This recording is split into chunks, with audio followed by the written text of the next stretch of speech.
Confiez-nous votre image et laissez-nous la transformer en une identité forte grâce à un accompagnement sur mesure et un suivi personnalisé. De la communication institutionnelle au marketing politique et commercial, Eshima vous apporte des solutions grâce à une parfaite connaissance des outils de l'information et de la communication. Contact 085 113 44 44 085 113 44 44. Eshima Magazine, un nouveau standard d'information. Alors bandeko na biso nyonso ba congolais ba nyonso bazuli bako ya kolanda biso na nzela ya na bino bolinga kamingi rumeur de Kinshasa lelo toye lisusu na bandako na bino partout oyo bozo se retrouver ezala na misala ezala na bandako kopesa bino actualité politique à temps réel ya mazo lekana na mboka na biso na point na biso ya liboso toko développer le bino le pourquoi chef de l'état ayaki na elengesa. Mes chers compatriotes, batu balingi otikaka kimuibite. Donc on a rebete la bino lisolo tout. Malgré ba intimidation na bango, malgré ndenge baso bwa ke la biso ba boye mais biso to rolemba bango te. Biso musala na biso awa ezali ko dénoncer mabenyo so oyo ezolikana na République démocratique du Congo. Awa na koyebisa bino banani bako kangama parce que mbongo ebimaki ezala DG intérimaire ya OVD na Safricas en complicité na Chantiningo Bila zokande mbongo oyo ebimaki pona kotonga nzela ya elengesa ekota makala ebimi makala ekotinga banga bati bypass etamboli timonga fula alors que bango basukisi nzela chose grave fachi aza mutu oyo alandaka biso tout le temps l'air to denosaka donc lobby Chantiningo Bila bapapole utuna bambata. Donc j'y garde républicaine toki ya kotoka me baye ko calmer jekaka ndenge ezali wana donc ezali pasi mingi azul mama na gazman na ndenge moko ya osakana te en complicité na bato wana ba détourner plus de 1 million de dollars américains na nzela wana donc façon oyo balobaki batonga yango batongi yango bongo te alors ndenge ezali wana bapesi bango 60 jours ya keno alimedian nzela wana esila ndenge bapresentaki maquette soki esili te il faut boyeba keno ndenge ezali wana Ngobila akozala na mama na grand problème ba DG nyonso ezala ya Safricas ezala ya OVD bakozala na mama na problème mais comment tout ce que batu balingi vraiment balingi toujours ko continuer na bondoki mboka oyo eza héritage oyo bakoko na biso batikeli biso mais kokamwa ete eza na batu mususu bazolinga par tous les moyens pendant 18 ans bokamati mboka botikango na maboko ya Barwandais lelo na makasi na biso na ba effort na biso ensemble na docteur Etienne Tshisekedi wa Mulumba de heureuse mémoire oyo bandaki koloba ke non bolongola kobanga bozala toujours na courage ya kodénoncer mabe. Les notes dénoncées to sali Kabila pression jusqu'au bout. Mais ça nos frères oyo balingi te Congo est avancé. Balingi ta mukolo moko te Congo ekende liboso. Ba révélation mususu euti ko dimasiko Kabila nzokande na oya na ba meuble ya kuta. Nanda ku ya fachi wana oyo afandi une petite maisonnette là. Kabila mema ba meuble na ba lave meba marambutu amema. Imaginez-vous que non a toilette facha kutia ngopena ya kobeba. Sko mutu oyo azozanga même kosala entretien ya douche na ye oyo ya bandaki kofanda ya toilette na ye akende koloba oteno o accord oteno nazonga lisusu na 2018 Kabila ngana kondima ngana daye yo po daye donga pena na kosigner yo daye nga pena daye pour ça on a bisoté donc yo accord pour na bino kazik na bino wana ya FCC accord nde eloko bino ezo intéressé bino peuple congolais passe ya population et bandaki ko intéressé bino te pendant 18 ans donc ba même tout na niveau ya Kabila longo la tout na basinga ya courant balongoli bakena ngo bozwa negre ya mondoki ya Barwandais si siko lelo bamisala ya 100 jours ya chef de l'état oyo initiaki à l'époque oyo ba FCC babandaki kolukaka kiguruma ya bazala ebele na kati ya gouvernement en entendant nini gouvernement ebima Fachi ayaki na stratégie ya 100 jours pour na servir peuple congolais banzela oyo tout bazotonga il faut boyeba que non Fachi azolandela ngo à la loupe alors que azaki na ba information nyonso tosalaki délégation ya kosala inspection ya bamisala nyonso ya chef de l'état toye kodécouvrir que non ndenge bakomaki na maquette na ndenge batongweli nzela wana donc nzela esuki lobi fatiaki na bainformation nyonso mpe azalaki surpris makasi bamama tu babimi na bandako na bakifiniku donc depuis 8 heures ti 18h30 balobi depuis 1960 ata président moko te ya RDC atikala konyata makolo na ye na makala mais Fachi mutu ya terrain mwana ya docteur Tshisekedi wa Mulumba na mama Marthe Kasadu akiti sur le terrain atala boye zela na place ekende ti bypass ba DG intérimaire ya Safekas na OVD en complicité na Ngobila yango sotaki premier bango na bourgmestre Kala Mubake premier wana babulaki keno Fachi koyate Fachi pe mwana maele koto consultation ba 18h akiti na terrain atala boya tuni ba directeur intérimaire na Jacqueline Ngobila zela oyo esuki awa boye ndenge nini alors que falaki bimati na bypass bakomi kolia munoko gazma ya liboma nazoyebisa bino keno Ngobila balinga bakanga elobi bango na ba directeur nyonso wana mais non bapesi bango 2 mois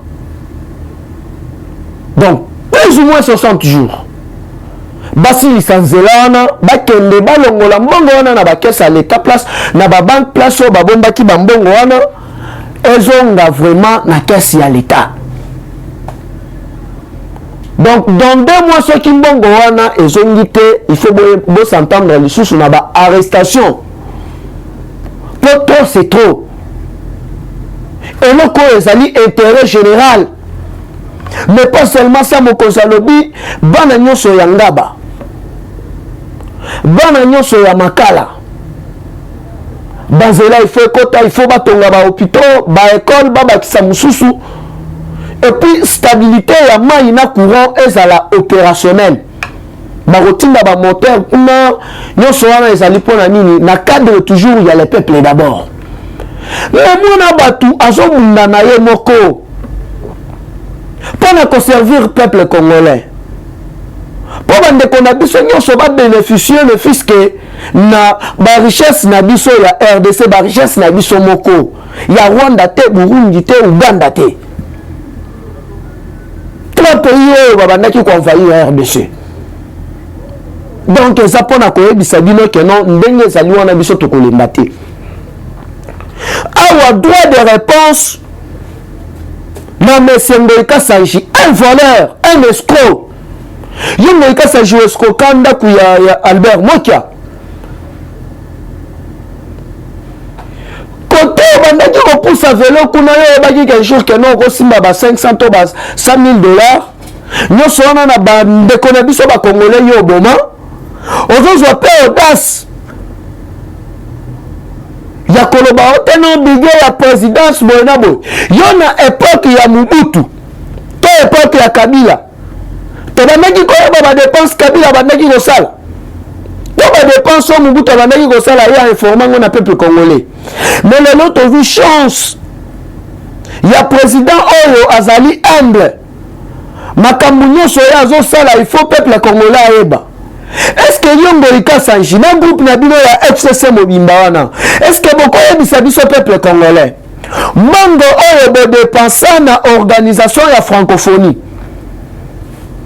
place bopia kutu ebele ya bamillion mbongo oyo bodepensa na organisation ya soi-disant 50 heures combien de bambongo dima mais Fachi depuis aye Combien de défilés a organisé? Alors que makambo a défilé kutu ezalité, mbongo wana ya défilé ya fête nationale, boka matambongo wana bo bakiselango ba soda. Et ça le mawa en Afrique.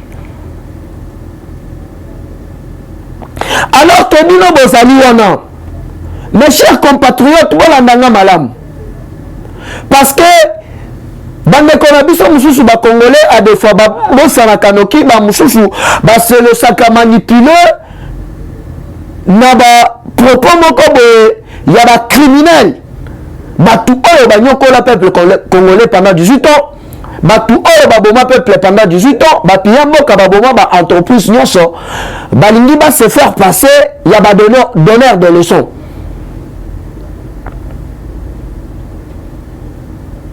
Kabila soit des salaires.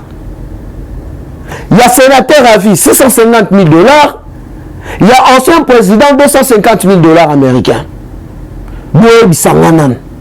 Nous sommes allés qui sont balana obemina en complicité naba ndokia FCC. Des salaires. Chose au coup de fachi atam kolomo kwa kotika la kosala ya ngote. Lelo yombe ikasa Jozo za audace ya koloba ote non ce qui 14 points pour cent, il y a dépassement budgétaire. Kabila 18 ans sala na présidence. Combien il y a bambongo tomo manifestation mo boto ebi que non Kabila na kesa l'état d'inisa ki boy.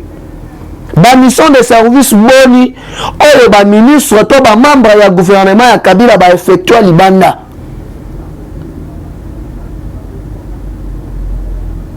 Combien il y a dépenses au Yabanda qui obéissent la présidence au biso toyeba. Yango nazo ebisa biso nyonso mes très chers compatriotes. Fatiata mukolo moko te akosala makambo na ndenge na ye. Fatia lobaki yango bien depuis campagne na ye. Aye po a s'enrichir te. Aye po a sala ba millionnaire congolais. Alors que Kabila l'air qui n'a pouvoir à sali ba millionnaire rwandais, ba millionnaire ougandais, ba millionnaire burundais. Mais Fatia le baki bien, na yena sala ba millionnaire congolais. Structure oyo elandela kamakambutu. Ezali FMI. FMI a étudié point par point. Il y a une place de tournement, il y a une place de tournement, il y a quitté. Le nom pourquoi les États-Unis ont insisté toujours à commettre fin à l'impunité, à commettre fin à la lutte contre la corruption. Banani Bazaki va corrompu, Banani Bazaki va corruptible, et ça lui FCC. Structure qui habilité. Basali ba étude na bango ba émission na bango ba tindaki na présidence ba découvrir que non Fatia ont travaillé na franchise.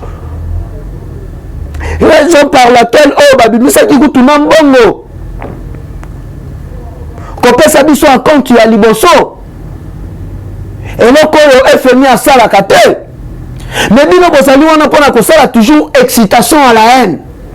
Pona ko manipuler opinion, pona ko distraire peuple congolais. Nous sommes au la binos tonton. Attendez bokomi ko lukabiso na ba mulili, boye ba keno makila nzamba eza toujours likolo na biso. Boko resir biso te atam kolomoko. Parce que baba kinga yebisa ki bino déjà bien. Na mitung na yo albumbacha lobi, bino FCC musala na bino ti bokendaka na ba réunion, eza pona kozwa ba pilili ya empoisonner batu oyo bazo dénoncer. Ya koboma peuple congolais oyo azobunda pona kobomisa mboka na ye. Ya kokende mulili ko bakela baninga ba maladi. Musala na bino yango wana bato solo karabaki bandoki. Mais moi non quoi qu'il arrive, donc on l'a dit soit tam kolomoroté. Tozali toujours on a déterminé, motivé comme un seul homme. FMI na ba étude na tout atali à l'obité mon a battu vraiment sans problème. Ba pesi biso compte ya liboso. Pourquoi ba pesa ki yango? C'est parce que Fatia bana ki kotambola na franchise. Yongo kasa njimu yibi yanda kwa Albert Mbokia. Orofongo la munoko na yoloba.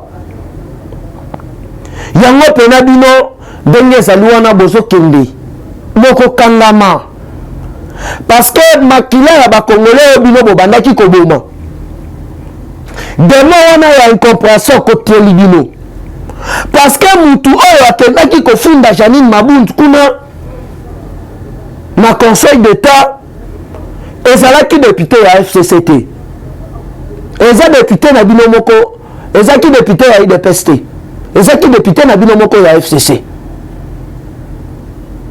député na bino moko ya FCC donc incompréhension ekoteli bango na bango bazoyokana te ndenge ezali wana Janine Mabundu le 18 oyo devant conseil d'état mbala moko bulo evide umukamati ozala ministre ya portefeuille pendant plusieurs années société nini ya malonga yo au télémisa na RDC on attrape par terre SNCC par terre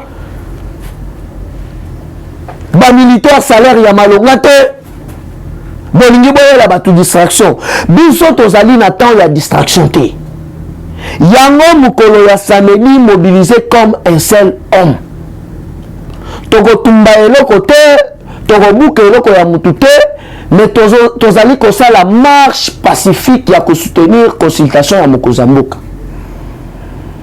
mutu akoyela biso envoûtement mutu akoyela biso embrouillement ayebaka no akokutana na peuple na nzela na ye parce que mukolo ya samedi sur toute l'étendue de la République Bandundu, Bakongo, Katanga, Kasai, Équateur, Maniema, Bisotu, Nanzela.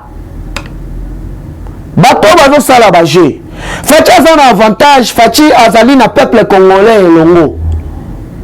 Fachi azali même moral na peuple. Si ko bino boza même moral na nani. Bino FCC boza même moral na nani. Awa tozali koyebisa bino le pourquoi bomoni Kabila ndenge azoluka par tous les moyens akende Lubumbashi. Bana nyonso ya Lubumbashi batoto yote ya Katanga mukuye Bukalamushi souple niwe moya Rincho yulu ya Rincho parce que Kabila ti asalaki ba manœuvre na ye par tous les moyens Abenda Katumbi a échoué azoluka par tous les moyens asala ye mabe akende Lubumbashi kuna batende kokutana na Gédéon Tchungu na oyo nani criminel mususu nani John Numbi parce que rébellion bango babandaki ko préparer batali keno trois pays frontaliers na biso Uganda, Burundi, Uganda ezali déjà sous contrôle des États-Unis bakimelaki na Angola. Kuna pe na Angola le réseau ebisi bango ke non politicien ta moko te congolais akende kuna surtout ba membre ya FCC alingi biso bate azali na temps ya kobeta futur mokonzi na ya Union africaine coup d'état te.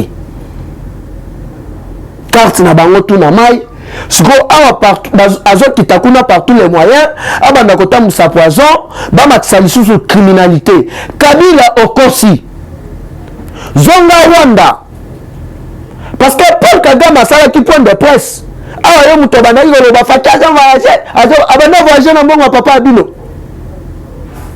lelo force ya diplomatie ya Fachi Kagame asali point de presse alobi na ba Rwandais nyonso ya minembwe bazonga chez bango. Qui allait s'imaginer que non, un jour Kagame alingaki a tenir ba propos wana. Vidéo sali, oza na posa nango bengi na kotindela yo yango. Kagame point de presse na anglais. Otozali ko reconnaître mais aka Rwanda te ba payer ça ebele o bazaki inclus na nini na ba crime nyonso bandaki ko lekana na RDC. Mais Rwanda yonde meneur de jeu. Na espion na yo cheki na Congo Hippolyte Kanambe Kazemere appelé autrement Joseph Kabila. Non, quand on a dit que botama ba Congolais, yo ça na nationalité ni. Ceux qui rwandais, ceux qui tanzaniens to habité. Subitement on est na Congo bo comme on ça la paix mangungu. Yo ça Congolais. Bilia kibino bikoki. tout ça casse ou ça passe. Tout le monde a tout il y a église. Soni mingi. Le temps où il faut azali ko consulter ba Congolais nyonso pour être totam to kambambo kabiso nyonso longo mutu nyonso apporter idée na ezali oyo lingomba moko songolo pakala bake bakutani na Kabila bake bakuta ke biso to na posa dialogue ici na Congo poto sana ngoni dialogue ya musala nini consultation oyo ezali mutu nyonso apporter point de vue na ye mayele na ye poto ta musamboka elongo biso to alisu na baposa ba dialogue te Kabila na mboka oyo a respecta combien de dialogue kobanda nanu na dialogue ya Sun City oyo parmi bakoter nango Papa Tshisekedi wa Mulumba zaki na kati me baizola ye bakenda na bakongo mpona koloba Tshisekedi atikala kosimba minduki te ye aza moto akomba ya non violence epesa ye poste bakenda bakabola baposte ndenge balaki lingomba na bango ya barebele même si bamosusu lelo bakomi komibenga bapoliticien neti barodoro yo wande ozaki na yo na maki kuna un rebelle tout fait lelo komi politicien ya wapi carte d'électeur oyo bino bozali nango wana bino barwandais tuna baoyo bazalaka na sénat na baoyo bazalaka na assemblée nationale boyo bakeno ezali garanti te il faut toyeba bolakisa biso attestation de naissance na bino toyeba bozala bacongolais ya wapi il faut toyeba yango carte d'électeur eza carte d'identité te bino obulaki kaka non Congo yango donc ezaki bien prouvé na bino oye kaka osali di n'importe quoi na bakiti kutu ya présidence olongoli yango baclimatiseur olongoli yango oyo baprésident mosusu na Afrika bazofanda na bandako ya lix me faci andimi afanda kuna na oya na ndako moko ya moke tina kutu te maza wana combien de présidents africains oyo bazali na komikitisa ndenge faci azali na yango sikoyo yo Kabila misuma vondo yo musala na yo otutisa bakongole mitu bango na bango bocreye babiloko moko boye ya batribalisme kobanda komanipule opinion boye bakeno biso tokotikela bino tante olongo na accord kutu ya nini ya Sun City accord ya Saint Sylvestre kaka ya oya o respectani accord boni yo respecta comme apama batikeli o nommé premier ministre o noma o préféra okende na débauchage lelo bino bakomi badonneur ya leso bokosa biso te biso musala na biso ezali kosala éveil patriotique koveye conscience ya bandeko na biso mosusu lere moko baza nanu kidiba tokotikela bino lisu tante sikoyo lelo accord mais Dieu merci partout aleki bayebise makambo wana toyebi yango te mboka ekambamaka na constitution mboka ekangabamaka na accord moko individuel te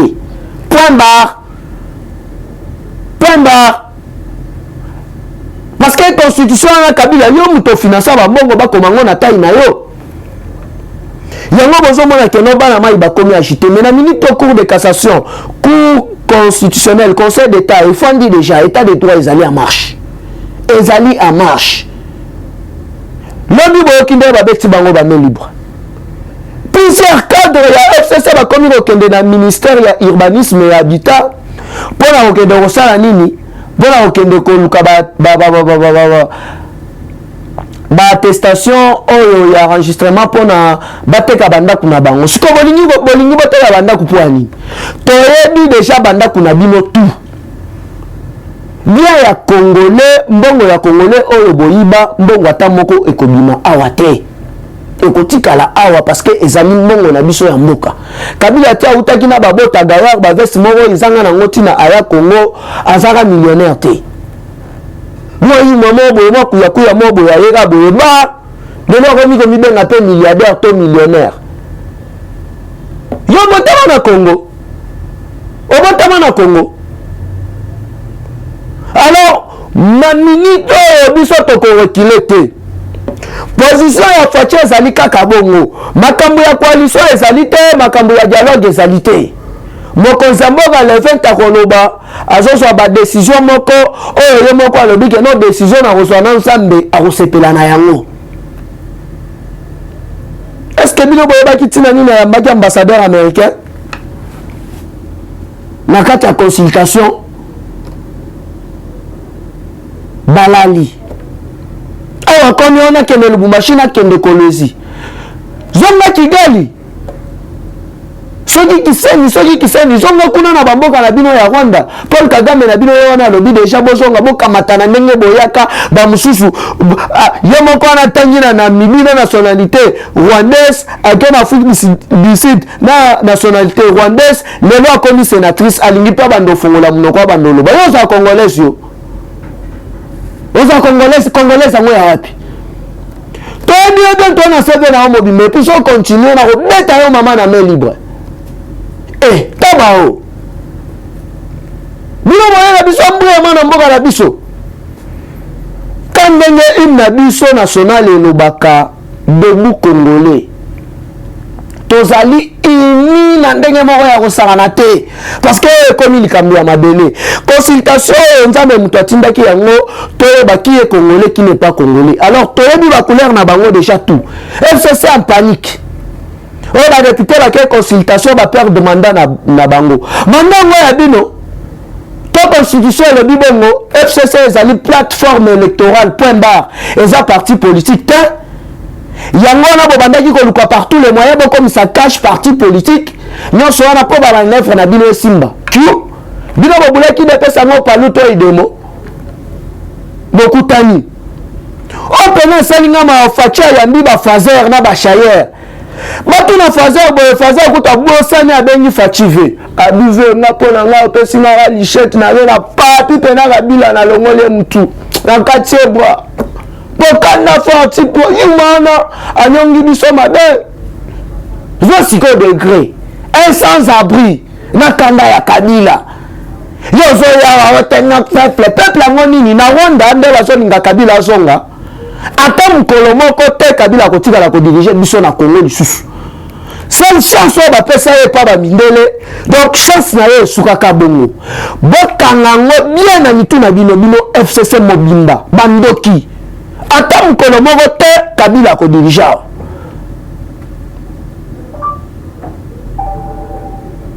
ata mukolo moko te. Oh bosakana na biso te bosakana na biso te. Kongo eza Kongo ya Lumumba, Kongo ya Tshisekedi, Kongo ya Fumu Kimbangu, Kongo ya Kimpanvita, Kongo ya bakoko kosala ya biso ba sentiment te biso bakoko na bino ya ba Rwanda kuna toyebi bango kutu te ari bobo bozo la biso ba mbriema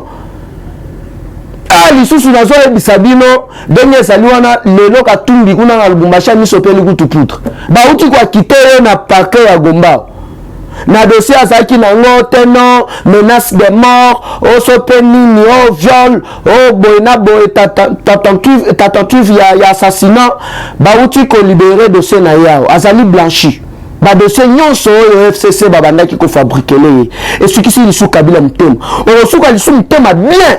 Ah alors Edi Kapen azobima procès na stade de martyr Edi Kapen libanda na batutu bakanga bango mutaboma Laurent Désiré Kabila ezayo Kabila ezayo Edi Kapen te Edi Kapen azobima libanda ba général munene bazozonga parce que bientôt la Fachi azo consulter ba fonctionnaire la police donc faut baisser ba soldat tout pourquoi bakomi ko manipuler ba généraux mususu o ba ya kango kolote Toi na bino to timbeli yango porte-parole ya armée auti ko dénoncer yango ezali pour la koyebisa bino que non Congo tolongo déjà na boumbu fatia longoli déjà biso na boumbu tozala uni comme un seul homme lisu likolo ya lisu mutoko bangisa biso na mboka na biso te mwana koli numéro na ngai ezali toujours le même plus 243 89 784 33 42 obengi intimider nga pe na intimider alors mutoko sanga na eloko azali te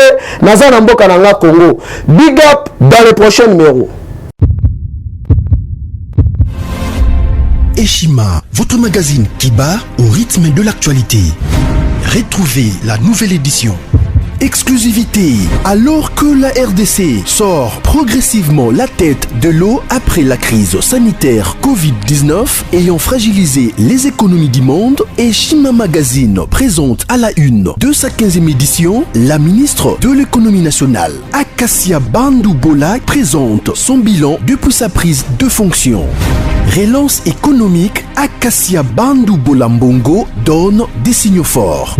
Baisse des prix des produits pétroliers, maîtrise des prix des denrées alimentaires pendant des temps forts, organisation des marchés populaires afin de soulager les paniers de la ménagère en période de Covid-19, une franche collaboration avec les opérateurs économiques et dotation en équipement de son administration, la ministre de l'économie nationale affiche un bilan éclatant de sa première année de gestion de ses très stratégiques portefeuilles. Eshima Magazine revient sur chaque étape de la vie de la Margaret Thatcher congolaise. Focus, Agnès Moide et la CNSS interpellent les employeurs sur les avantages de l'utilisation de la télédéclaration.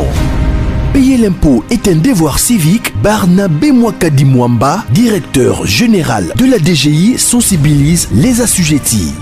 Découverte, Jerry Biangani Tampo, l'homme derrière la renommée de l'université chrétienne Cardinal Malula. Dossier Eshima, contentieux électoraux de la poudre aux yeux. Économie, les scandales financiers ont la peau dure en RDC. Interview, Ted Belechai Kassonda, secrétaire exécutif national de la Ligue des jeunes de l'UDPS. Bras de fer entre la CPI et les USA. Fatou Bensouda défie Donald Trump. Retrouvez l'intégralité du magazine Eshima dans les kiosques.